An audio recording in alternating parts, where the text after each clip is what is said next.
Hey, everybody, it's Tiara Alise, and thank you for tuning in to Chats with Champs. I am here with my bro Peso, and today we have a special guest all the way from Chicago, Illinois, one of my favorite cities. Please welcome Richard Dent, Hall of Famer and Super Bowl 20 MVP.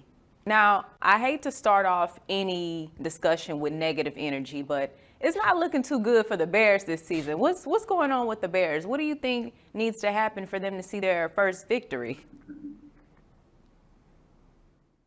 Well, yeah, they got the first victory last night against Washington. And, I know the Chicago Bears this year, where they beat the team that I thought they should beat, and that's Washington at the first game. Right now, they should, on my schedule, they should be at least 2-2 or 3-2. I had them winning 10 to 12 games this year. At the early part of the year, you can see offensively, they did not have any type of game plan like what they had just the other night. They're not using quarterback legs, not using quarterback up under the center, making them drop back and, well, not even dropping back, but just taking a snap in the shotgun. To me, is not Justin Field type of offense. He's a guy that likes to keep feet moving. And I think at time his clock goes off when he's up under the center. Taking the ball in the shotgun and trying to throw the ball from that point, his clock and his limit just does not, to me, seem that he's working well in that space. So we need to do better about the talent that we have there now. What was it like playing in the SWAC in the 80s? Well, there it was, in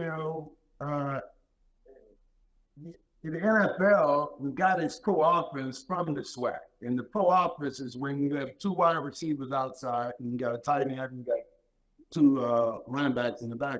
That's your pro offense. And that came from the SWAC. If you look back in the day, NFL was running wishbone, was running a lot of other things that Indiana, Michigan, Ohio State, different schools like that was running. It wasn't a passing game. But to me, Tennessee State, when I got there, I came there with three other my friends and my high school coach. I just knew I wanted to leave Atlanta to find myself, to find, who I was going to be. I wanted to, for my mother to appreciate one of her kids going somewhere, doing something. I was the first one to finish high school. I got 7 brothers and 1 sister. I'm 6 out of 9. And when I got there, and my coach was standing there, and the head coach of Tennessee State said, "Hey, coach, we didn't ask for this guy." And it was me. So my coach put his arm around the coach and pat him on the shoulder and said, "Good luck, coach," and walked away. Wow. So at that point, I knew that, I 3 of my buddies, I came, but yet, they wanted me to be an offensive lineman.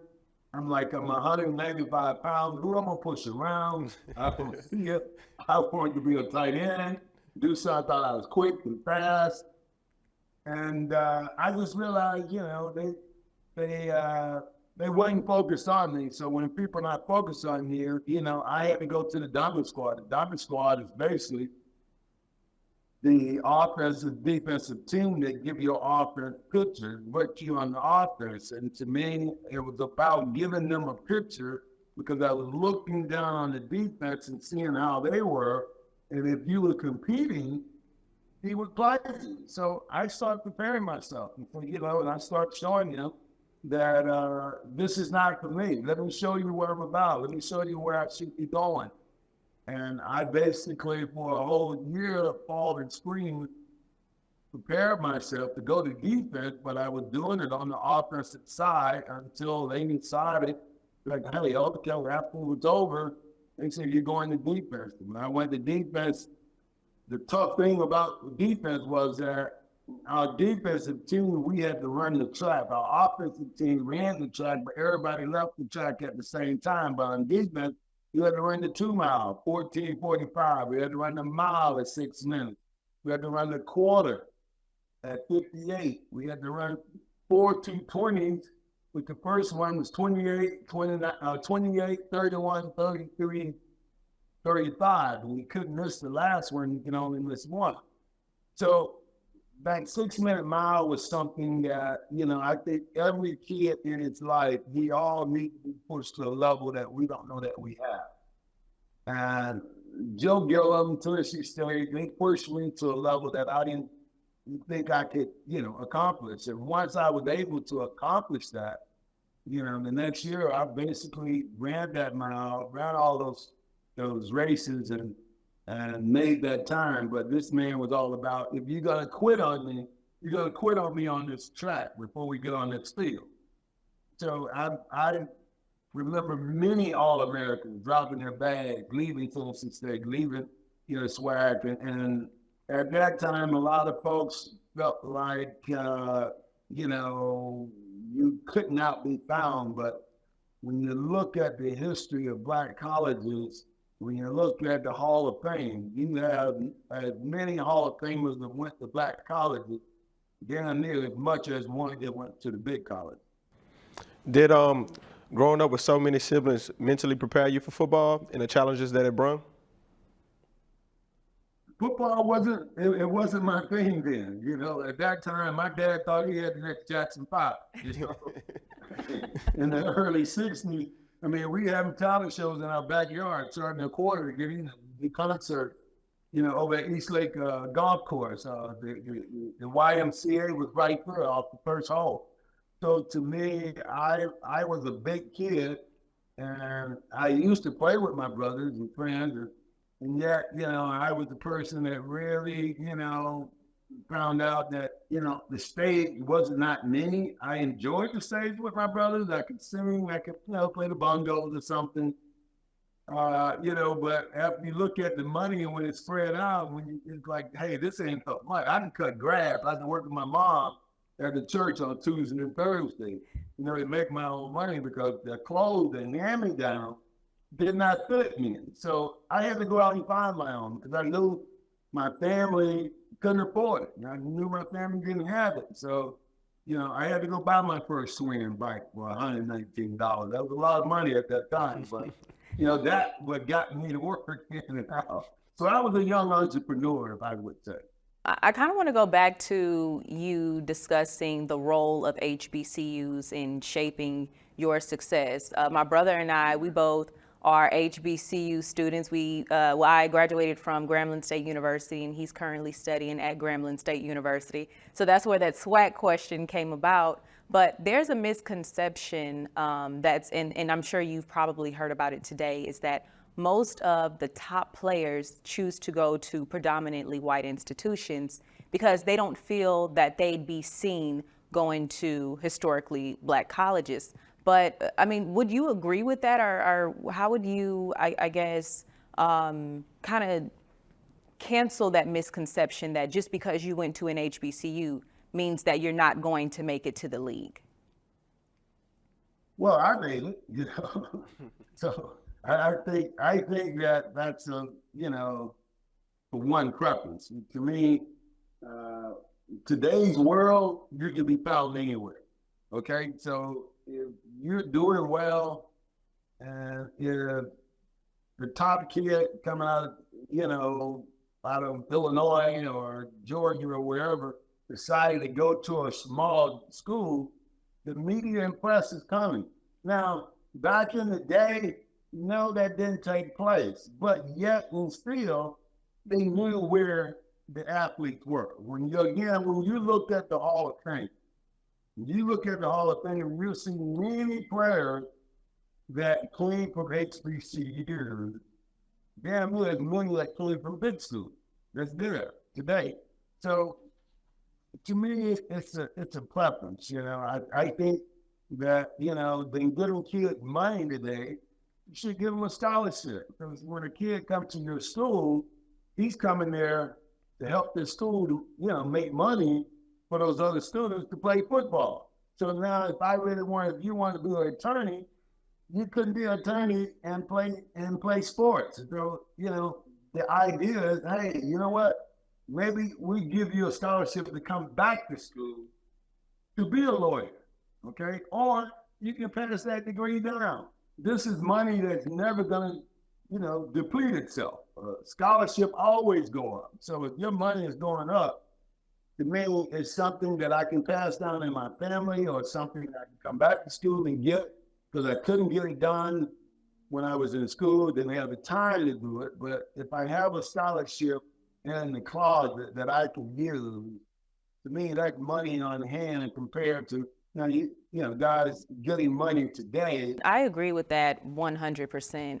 I think that, just your stance on HBCUs and just the incredible journey that you've had throughout your career is a testament to, hey, look at where I've been, look at what I've been through, but look at where I am today. And speaking of today, Bleacher Report a couple days ago, I saw that they've recognized you as top 10 best defensive players of all time. So how does it feel to know that even after about 26 years of retiring from football, that your name is still making waves in media today? Well, that's nice to be heard, to be talked about. All you can do is prepare your work. Today's games appears to be a little bit different than dad, and dad was different than my time. So, to me, I'm all about,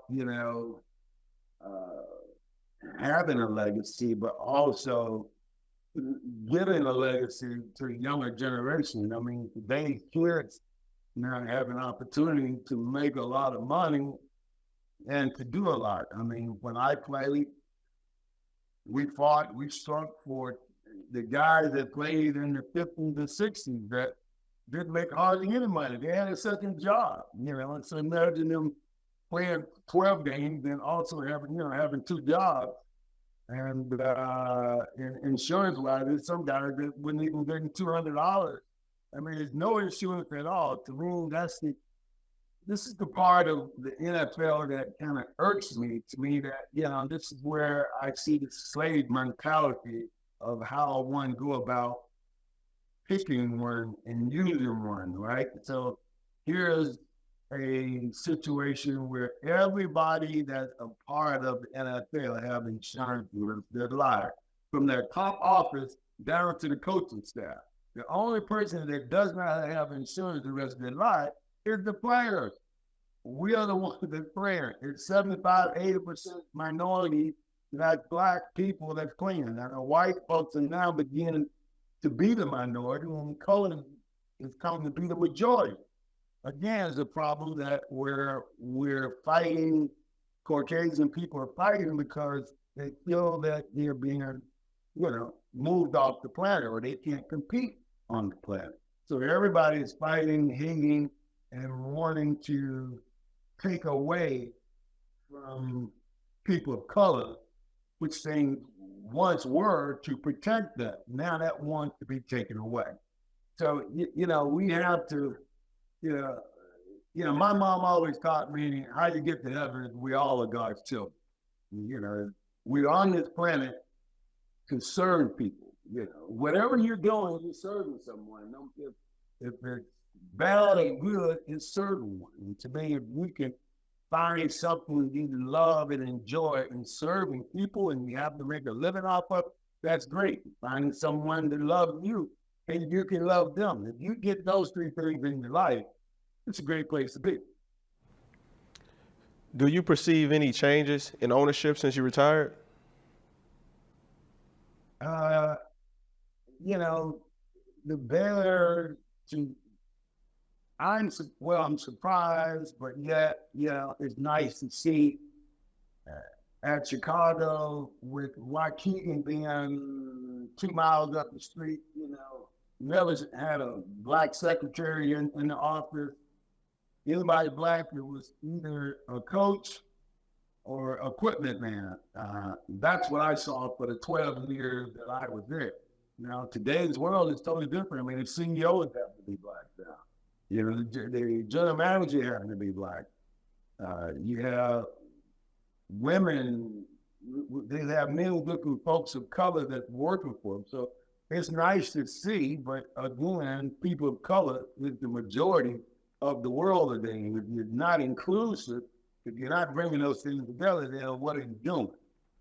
Richard, you once said that Where we spend money is where we give chances to first. And you signed on to the Bears, an 8th round draft pick, and you've talked about being overlooked because so much money was spent on the first rounders.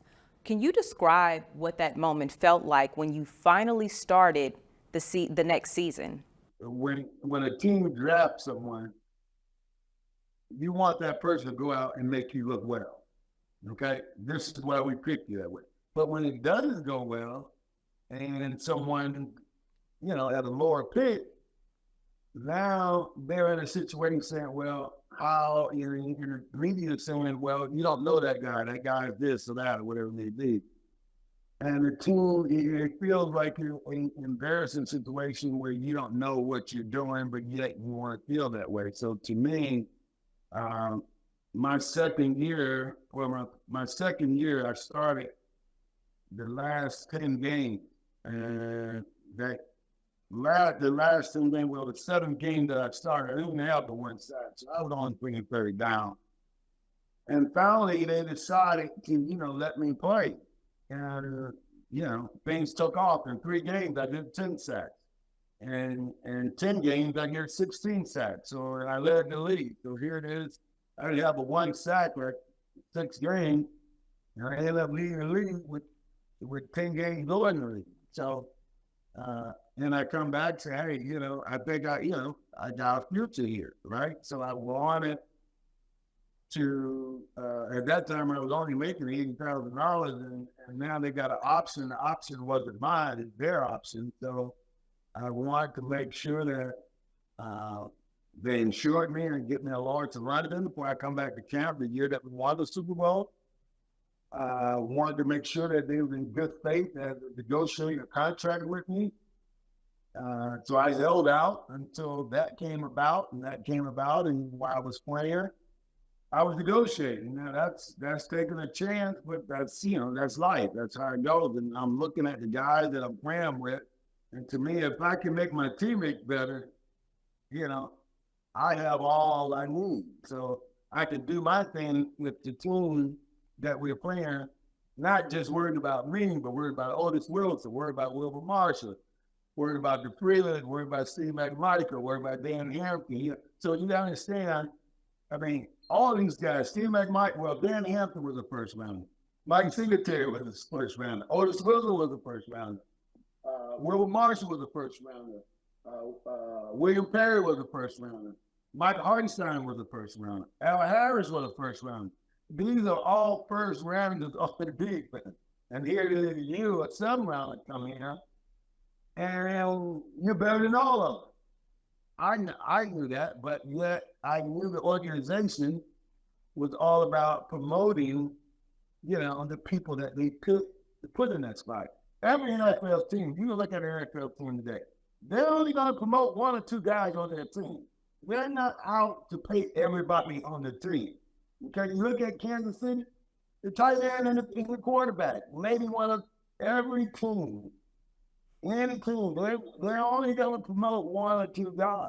All right, now our team at what time, we had so many guys that was great, felt that they was great. We competed with each other to be great. And, every 3 commercials, 2 of them were Chicago Bears. You had Mike Ditka on there. You had William Perry on there. You had Jim McMahon. So we had so many characters where we really owned the market where, we can only go so far, and it was fun, but yet, knowing why, because I go back into the state, I looked and I always saw a lot of great ball players leave Tennessee State, but they were not making it in the league. And I always had curiosity saying, why? What is it? Was it late or what? What is it they was doing? So to me, I had my eyes on the NFL and why. Until I got there, I couldn't find out what was taking place. But I, found out a heck of a lot, after being there for a short period of time. Earlier, you was talking about being purposeful and taking care of people. Since you retired, you've been active in philanthropy. Is it any like charity event that's close to your heart that you really tend and look forward to every year? Well, that's what I enjoy. I think where I am now is when my mother passed in '88. I started the Mary Richard Dent Foundation. Then I went to Leo Burnett, and we came up with we came up with another name, to make a dent, make a difference. At that time, I really was all about homelessness. To me, I'm in the energy business. So my family, sometimes the light wasn't on, the gas wasn't on. So I would always had a thought what that was all about. I didn't understand that. So at some point in my life, after football, I got into the utility business, where we sell natural gas, we sell electric. Illinois is a state where the suppliers come in. So those are the people who own the pole, but taxpayers actually own the pole. Wherever you at in the United States, the taxpayer own the pole, okay? And someone there to deliver power to your home, right? After this, I may have to get with you, one, to lower my electricity bill, but also to see how I can get involved with this. So this is my last question before we go ahead and wrap up. So you talked about issues that players face once they retire. What are some things that players now currently playing may not be aware of that they should start preparing themselves for once they retire from football? Well, I think, first of all, you have to have curiosity. If you don't have curiosity, then time will pass, okay? That sun come up, that sun go down. You got curiosity of what are you going to do the next time that sun come up? Being in touch with something that you may enjoy. You don't have to do it 24/7, but stay in touch with it. Right. Secondly, I and a lot of other guys have given you opportunity to do well in this space, to make a lot of money in this space, to do whatever you want to do in this space of the football. To me, what are you going to give back? I got two sons, that's 118 and 115. What are you guys going to give the kids that's coming, right? And so here I'm looking at NFLPA, they done signed a 10-year contract. You're going to have 3 television contracts take place. And here you lost the 10 years. Here my son be in the league for 3 or 4 years if you can get there, if you want to go there, So what are you giving back to the people that have given you something? Right. You have to be able to pass down. How are you doing that? Is it anything you want to tell the young players that's trying to have dreams or aspirations of going to the NFL? Is there any message you want to get across before we go? Well, let's not dream about the NFL. Let's dream about what's inside you. What is it that you want in life? How is it that you want to give back? What is it that you want on this planet? And to me, if you can find someone, or if you can drill it, if God gives you the ability to see it, then you have to get up and be about it. Okay? You got to follow that light through the night, and you got to get up and you got to do whatever necessary that's on your mind. Amen. If it's not on your mind at night, then chances are it's not going to be on your mind when you wake up. So if God gives you the ability to see and feel things, you got to get up and be about it the next day. Well, thank you, Richard, for stopping by, chatting with us today. You definitely gave us a lot of knowledge, a lot of insight, and like the kids say nowadays, you dropped a lot of gems on us. So we want to thank you for taking time to do that. And also thank you to all of the listeners who've tuned in today. Thank you guys for what you're doing and spreading messages, spreading love, giving kids, ideas or curiosity is what it's all about. Like I say, how you want to get to heaven, how you love one another, and how you treat one another. Thanks again for your service. You got me want to go to church today. Oh, man. You can go there every day. Father God, trust me. If you can follow him, he'll take you where you need to go. All right, that's a wrap. Thank y'all for tuning in. I hope y'all enjoyed the content. We got more coming. Make sure you like, comment, and subscribe. Until next time, Godspeed. The world won't know, so somebody got to talk about it. Girls wanna know what you did to that woman. Yeah. The world won't know.